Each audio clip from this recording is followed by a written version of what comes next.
Ever wonder what happens when late night comedy, like, slams right into politics? Yeah. Like, what happens when a comedian's emotions after an election actually, like, set off a huge reaction from someone like a billionaire online?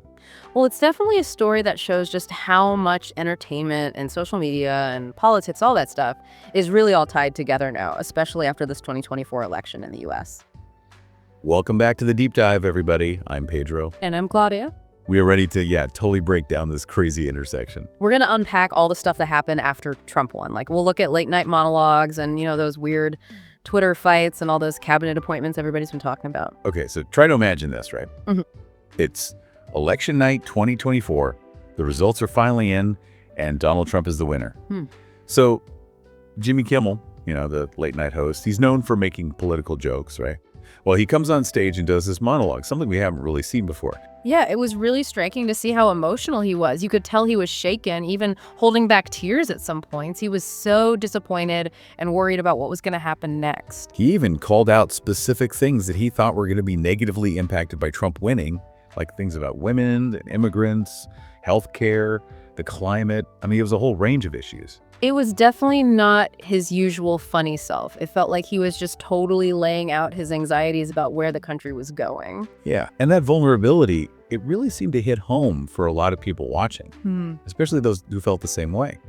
But it also got the attention of somebody who saw things very differently, Elon Musk. And, well, Musk, he doesn't really hold back. He went on X, the thing that used to be Twitter, and basically called Kimmel a propaganda puppet, which was pretty harsh. I mean, you have Kimmel pouring his heart out on TV, and then Musk just shuts it all down with a tweet calling it all propaganda. It really made people start arguing about, like, what is propaganda these days, especially online, and who gets to decide that, Oh, absolutely. That's such a clash of styles. It sparked a huge conversation about what is and isn't propaganda in today's world, especially online. Yeah, and remember, Musk has called other news sources propaganda before, too, when he didn't agree with them. Places like the New York Times, the Washington Post, even NPR, all of them.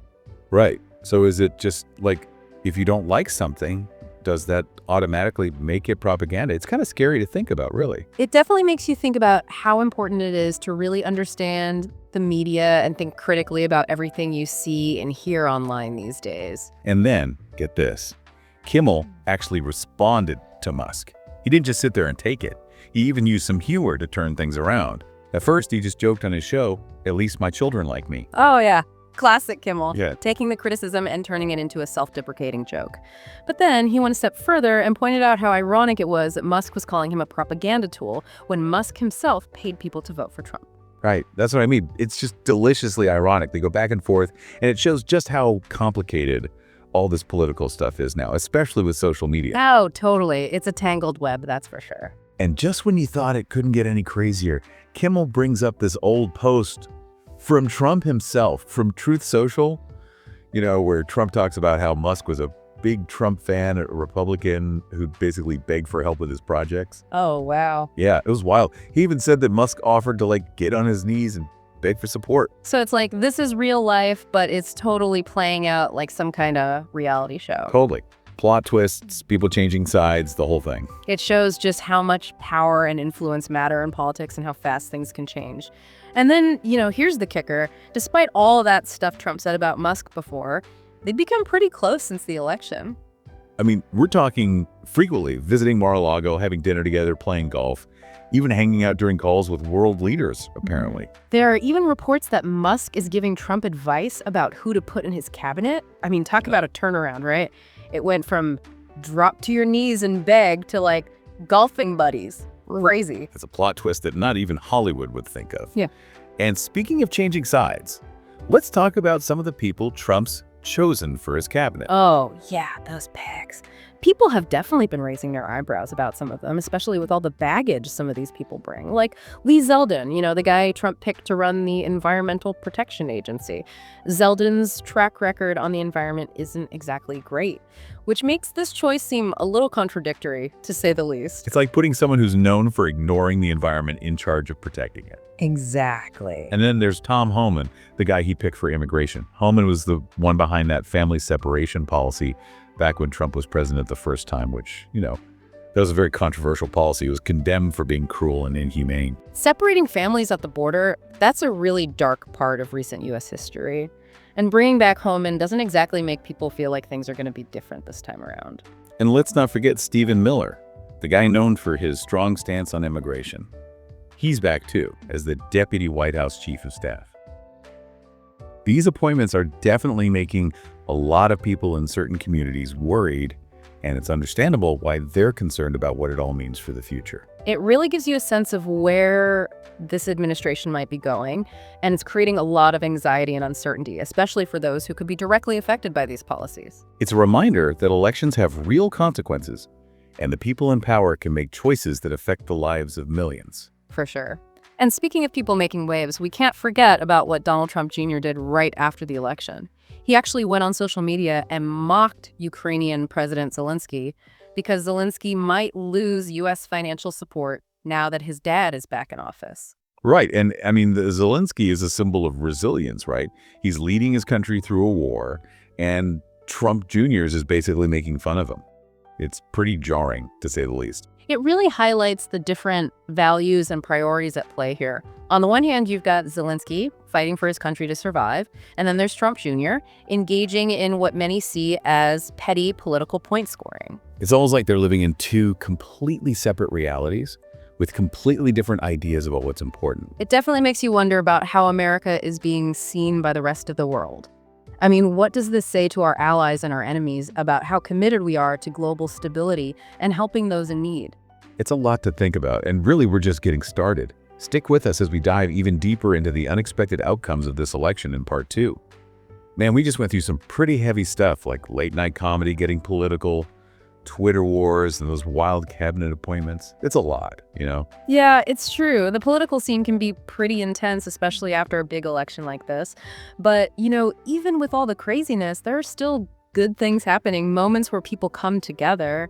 And we got to pay attention to those too. Absolutely. Those are the things that remind us that even when it feels like everyone's divided, we can still find common ground. Exactly. And those moments can come from the most unexpected places. Remember when we were talking about how this election even affected breakdancing? Oh yeah, that was a wild one. Never thought I'd see breakdancing and politics mixed up like that, but here we are. It just shows you how things that seem totally separate can actually be connected in weird ways. Right after the election, breakdancing got cut from the Olympics, and then this awesome Australian breakdancer, Rayan, she announced she was retiring. Wait, hold on. She retired because of a U.S. election. That doesn't make sense. Well, it's not that straightforward. She later said she was just taking a break, not quitting for good. But the timing, right after breakdancing got dropped from the Olympics, it made people talk. Yeah, I get it. Makes you think about all the little things these political decisions affect. Who knew something about the Olympics would have anything to do with a breakdancer's career on the other side of the world? It's a reminder that we're all connected, even if we don't realize it. And what those in power decide can have consequences that reach far and wide, sometimes in places you'd never expect. Okay, so we've talked about late night shows, social media, the cabinet, even breakdancing. What else has come out of this election that we didn't see coming? Well, one thing that's been really interesting is how celebrities have been reacting. They have a big platform, you know, a lot of influence, and what they say can really shape how the public thinks. For sure, celebrities have a powerful voice in these conversations. I bet we saw a whole mix of reactions, some people celebrating Trump's win, others not so happy about it. Totally. And you saw it all play out online, especially on social media. Some were all about unity and acceptance. Others were ranting and expressing their anxieties and fears. Kind of reflects what's happening in society as a whole, right? We were talking about that whole nostalgia thing earlier, and I bet some celebrities were tapping into that too. Oh, absolutely. It's like they're channeling the mood of the country, reflecting the worries and hopes of their fans. But there were some surprising reactions too, people who went against the grain. One that really stood out was Matthew McConaughey. Right. McConaughey's been thinking about getting into politics himself, hasn't he? What do you say? Well, he's always been a bit of a mystery when it comes to his politics. He seems more interested in bringing people together than picking a side. And that's exactly how he reacted to Trump winning. So even if he wasn't happy about the result, he chose to focus on moving forward and finding common ground. Exactly. He made this video and posted it on social media where he talked about how important it is for everyone to come together, no matter their political views. He was all about accepting the results and working together to make things better. It's a powerful message, especially now when it feels like everyone's just sticking to their own groups and not listening to anyone else. It's a reminder that we have a choice in how we react to things. And sometimes choosing unity over division is the most powerful thing we can do. A lot of people really connected with that message. They saw it as this much-needed call for healing and understanding. Okay, so let's shift gears a bit and to talk about some of the policy stuff that'll probably happen now that Trump's back in office. One area that's got a lot of people worried is environmental policy. We talked about how Trump put Lee Zeldin in charge of the EPA, and that decision raised some serious red flags. Yeah, for sure. And unfortunately, it looks like those concerns were valid. It seems like Trump's administration is already starting to roll back environmental regulations and is pushing to produce more fossil fuels. Feels like they're undoing all the progress that's been made recently. And environmental groups are not happy about it. They're saying these actions will be disastrous for the planet. They keep pointing to the science, the data, how urgent it is to address climate change before it's too late. It's a reminder that elections have real consequences. And this time, those consequences could affect us for generations. This is about the future of our planet, the health of our environment, the very air we breathe. It's pretty sobering when you think about it, and it just shows how important it is to stay informed and involved in politics. We can't just sit back and watch while decisions are being made that affect the environment we all share. We have to hold our leaders accountable, demand action on climate change, and make our voices heard. Absolutely. Now, before we move on, we need to acknowledge that there were some issues with this election. There were a lot of accusations of voter suppression and irregularities, especially in some of the states that were really close. It's an important point to bring up.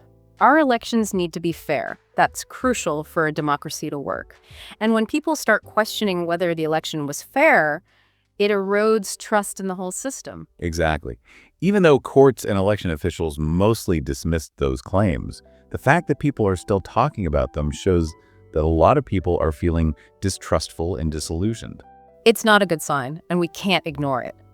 It tells us that we need more transparency and accountability in our elections. We need to make sure every vote counts, that everyone's voice is heard, and that the results actually reflect what people want. It's about making people believe in our democracy again, making sure everyone feels like they have a say. If we don't, people will lose trust, and that weakens the foundation of our government. You're absolutely right. We all need to work together to fix this. We need to talk to each other, listen to different points of view, and find common ground. It won't be easy, but if we want to save our democracy, it's essential. It's about rebuilding those connections, realizing that we might disagree, but we're all in this together. Okay, so let's switch gears again. Let's talk about what this election means for our relationships with other countries. The global scene. Remember how Trump's America First policy caused a lot of problems with our allies during his first term?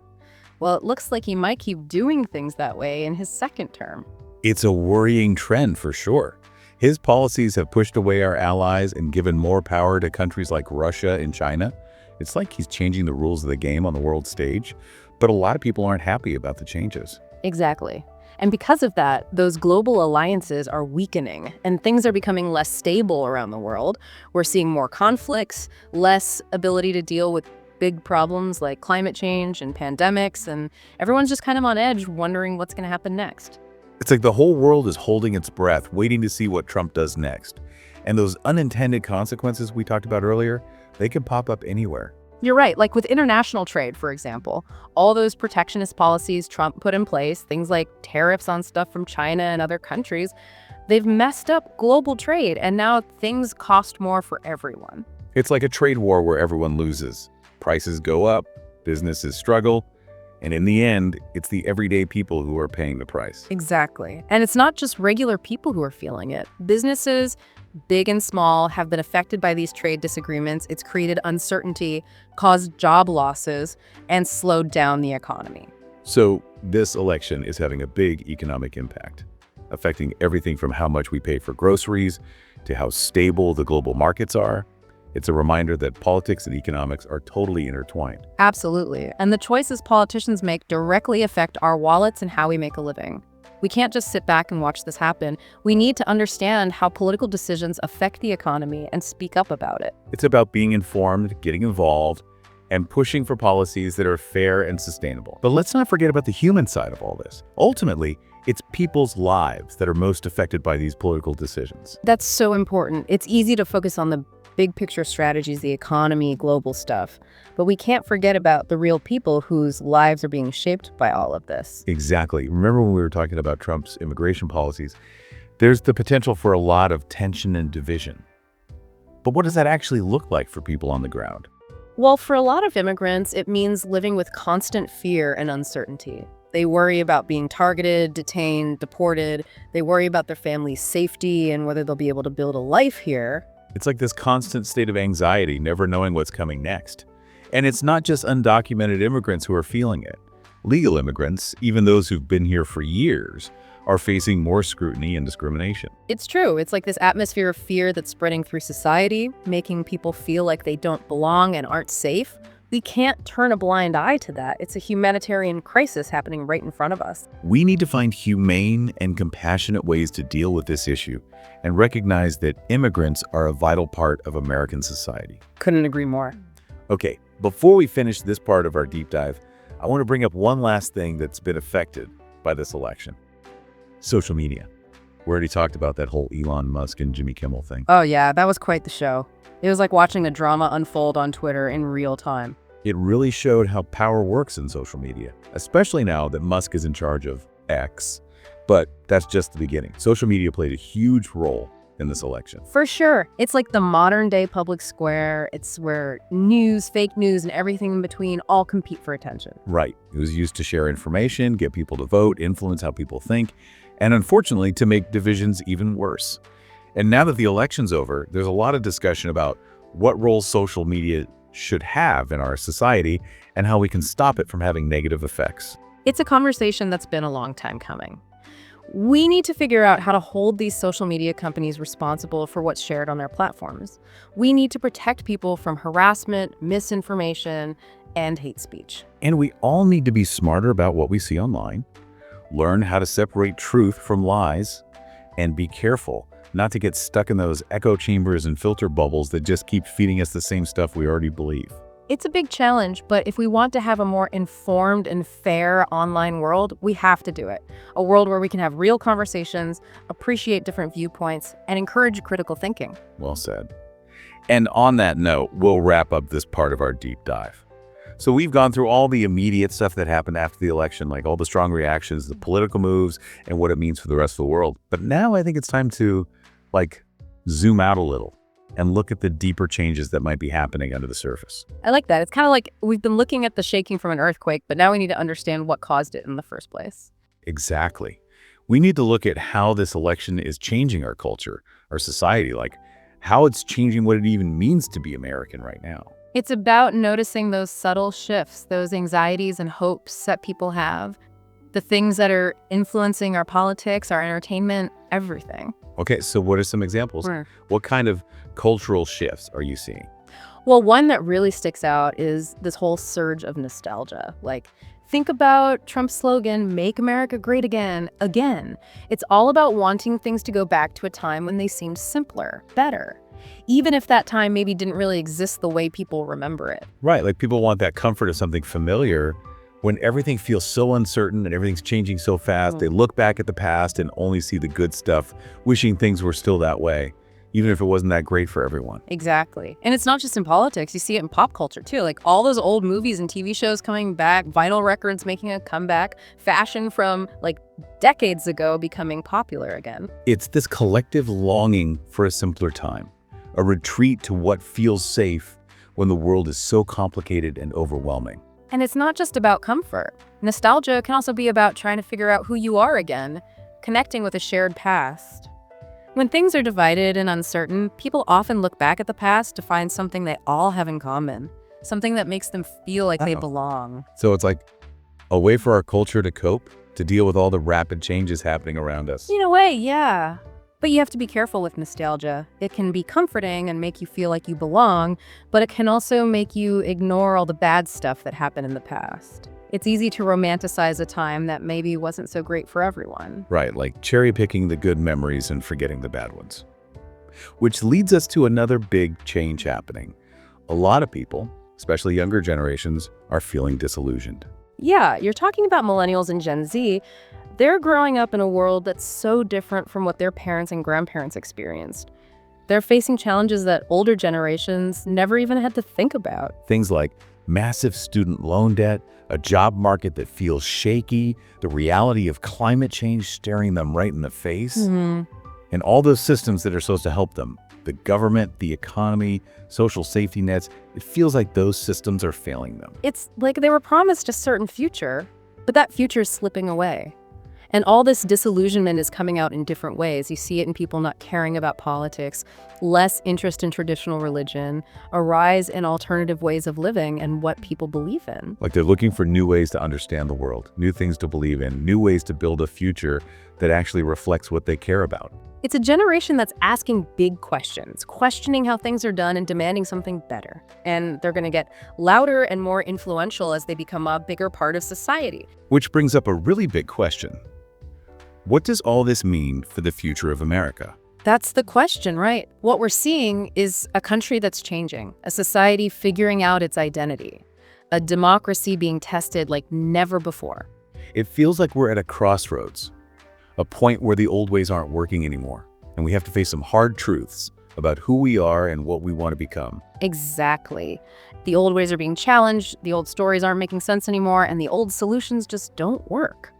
We need to find new ways to bring people together, to agree on things, to build a future that works for everyone, not just a few lucky people. It's like we need to write a new story, but this time, everyone needs to be a part of it.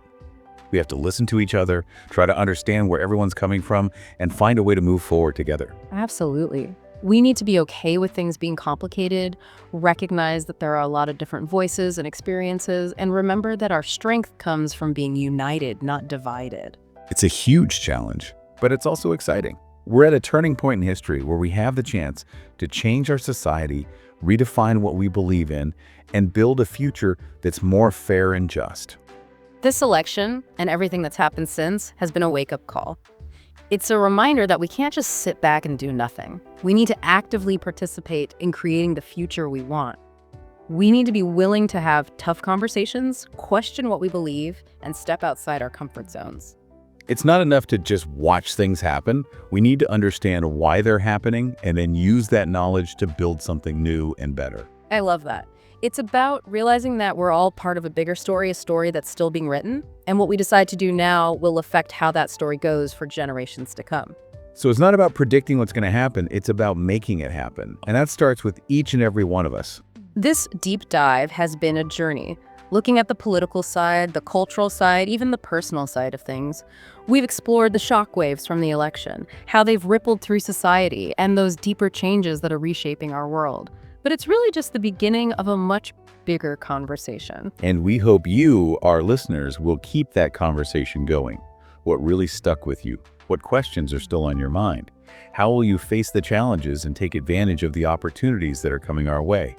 We all have a hand in shaping the future, and it starts with asking the right questions, listening with open minds and hearts, and being willing to take action. So keep exploring, keep questioning, keep talking about these things. That's what a real deep dive is all about. Thanks for being with us.